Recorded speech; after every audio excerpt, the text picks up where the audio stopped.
Okay, so good morning everyone. Good morning! Okay, so our topic for today is all about stakeholders in curriculum implementation. So have you heard the word stakeholders? Yes. Okay, so do you think we are one of them? Yes.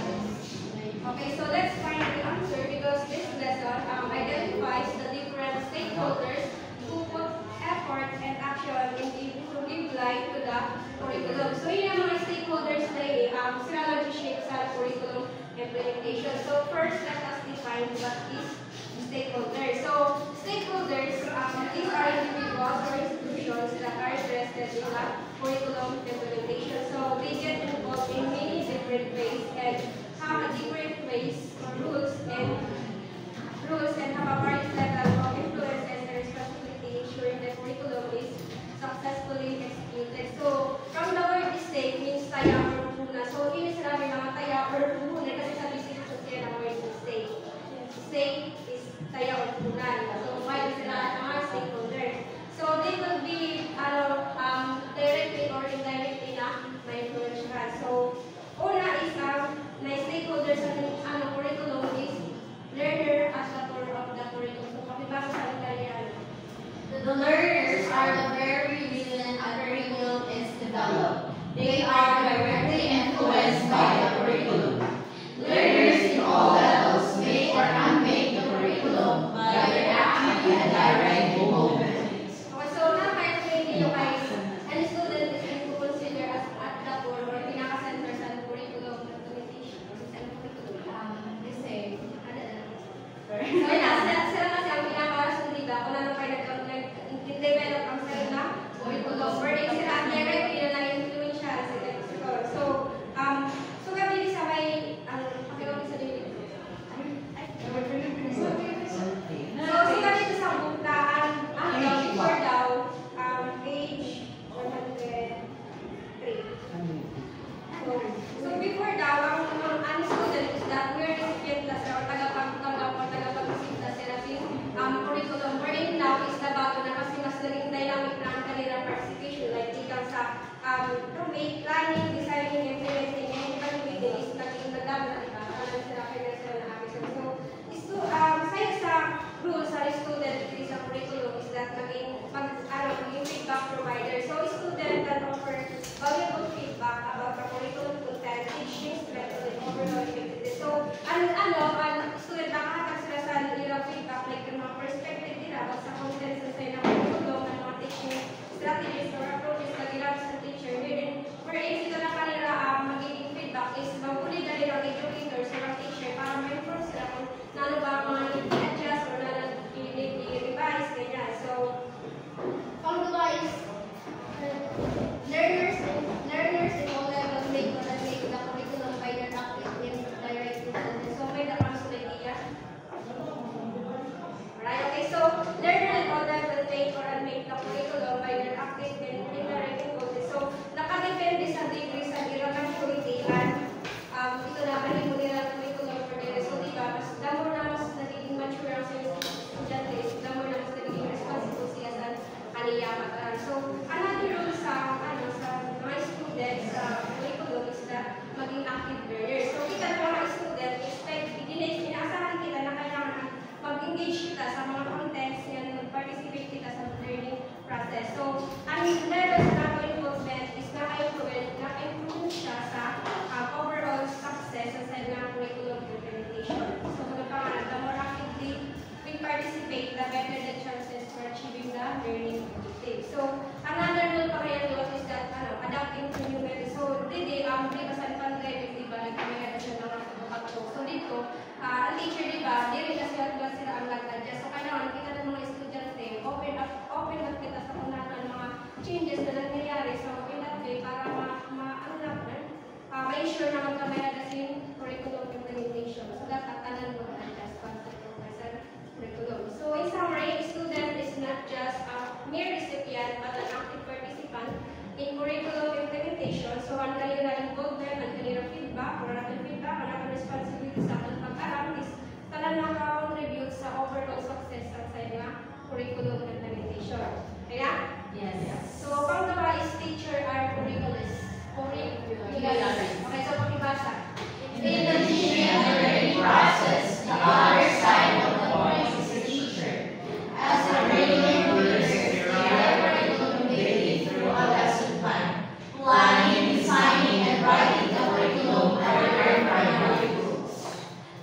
Ayan, so, di ba, yung sa una natin na teaching and learning process, the other side of the coin is the teacher. So, di ba, walang pagsusunan na si teacher, ang siyang pinaka-most important na tao sa curriculum implementation. So, nagkaroon rin ang influence ng teachers that sa learners din mag-measure. So, nagkaroon that better teacher foster better learners. So, then most curricula start to gain life from the time it conceived and because so, kadaghanan ko or mostly sa mga curricula or curriculum. Basta curricula is nagkakamera siya sa buhay from tika sa gini mo siya or isura siya sa teacher. So, are you sure that the teachers are the most important part of the curriculum? kasi basa ko siya implementer di ba sa kanyang curriculum through daily lesson plan. Siya nagpatugasan na, di ba nabanggit yan to ni Mark, sila implementer sa Most important. But alam ko sa kanila, other side of the coin is the teacher. So, balancing teacher and students. There's likely to be important. Pero sa important na. okay, so Sayo la sa ang teacher, sayo la siya sa Without students kasi. Sumali ako. Okay, sunod is planning, designing, and writing the curriculum are the primary roles. So, di ba, kapag nag-planner, nag-design ng sa teacher sa curriculum through daily lesson plan, kailangan i-consider niya mga abilities, capabilities, and letters ng students. So, kailangan mag-imo siya sa mga activities na students para sa kanila. So, para ma-ensure na magkakamilagas ng learning. So, now, rules ang teacher from planning, writing the curriculum is na-shift na ba makato na so, di ba patungkad i-implement na diyan curriculum. So, ang una na rules ng teacher is that guiding, facilitating, and directing the activities of the learner. So, di ba ang teacher siya ang facilitator, so yung nag-guide sa mga activities na nag-direct ito sa mga student. Panggawa, choosing the activities and the method to be utilized. So, sila na nagpipili sa kung ano ba mga activities na angay para sa student. Choosing the materials that are necessary for the activity. So, bakit ko? Kailangan pag-pili sa mga materials na select sa rules ng teachers. And number 4, evaluating the whole implementation process. So, tara na pag nag-garden na niya tanan, mag-evaluate kasi sa niya sa curriculum, kakamera sa evaluation. So, dito na parang sa teacher may kung nanubahan magiging social. So, after that, making a decision whether to continue, modify, or terminate the curriculum. So, after niya mag-evaluate, mahin mo sa position whether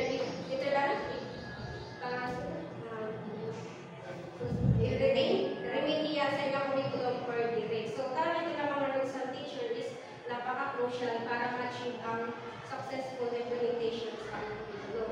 So, sunod is school leaders are curriculum managers. Diba? Nabasa?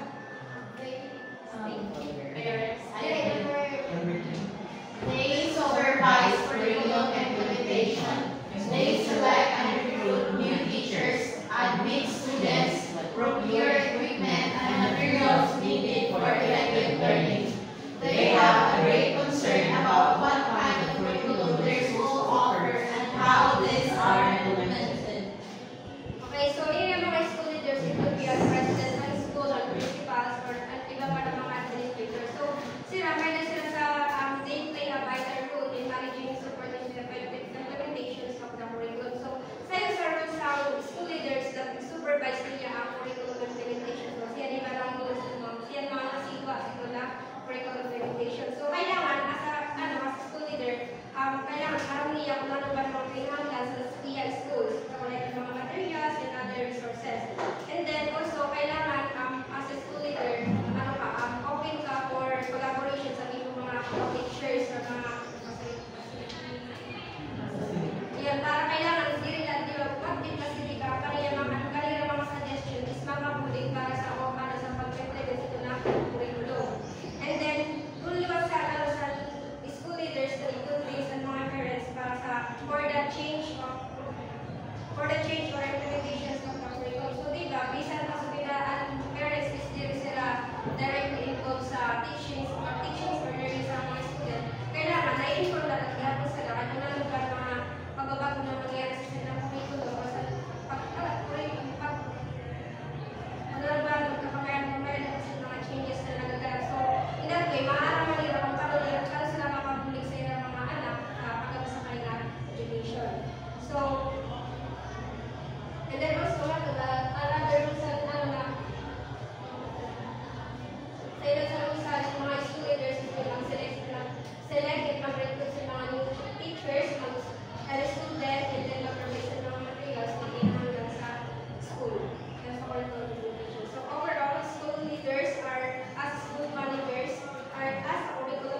legal eskwela, ganyan. Hindi ba, ang mga parents, mga active part sila ng curriculum.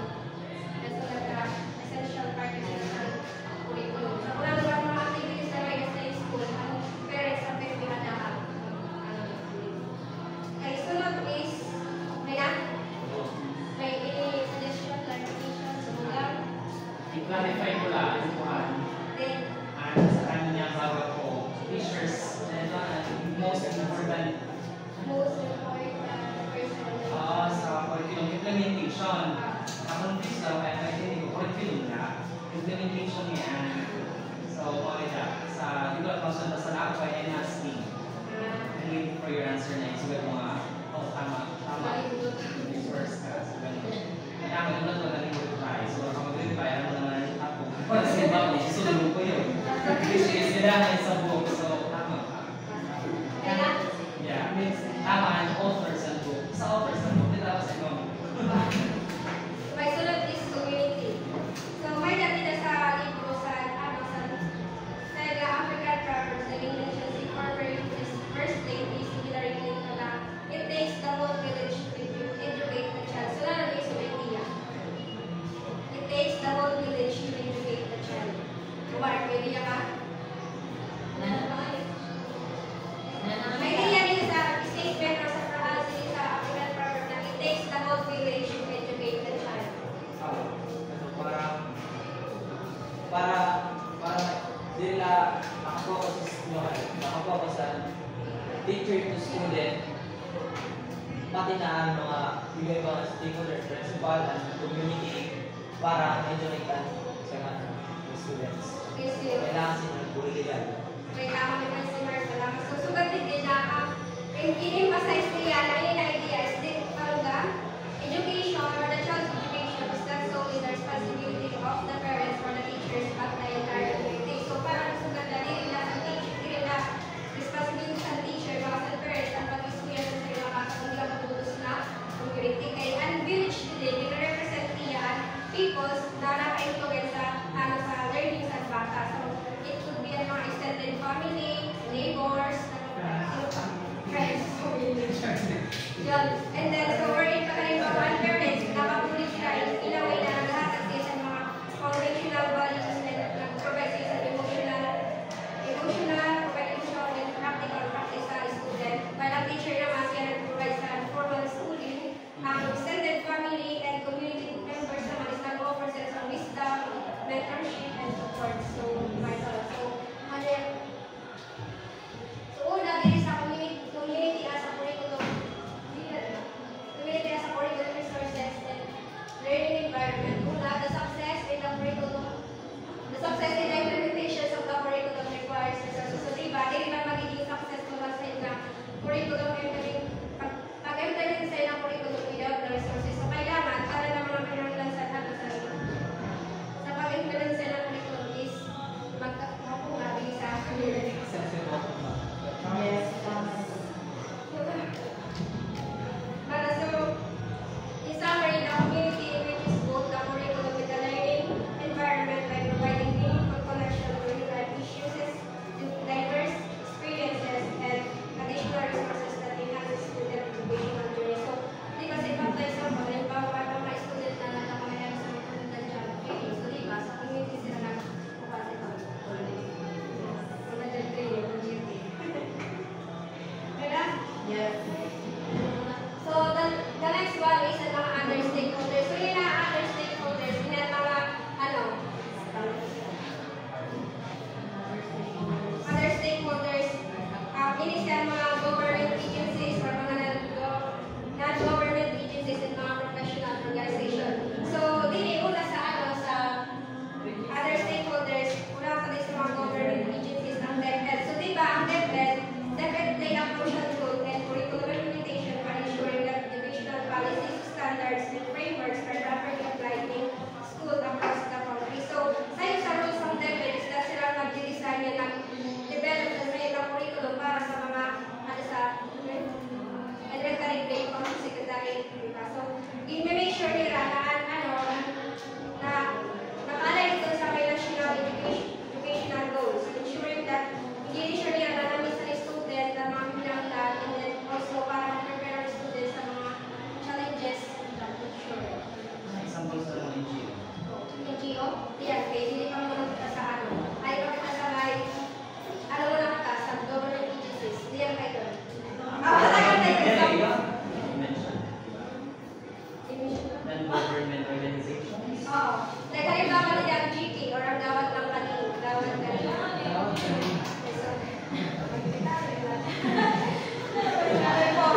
tungkol sa ano sa TESDA is that sila talaga develop sa curriculum na naka-align lang para sa mga technical vocational program.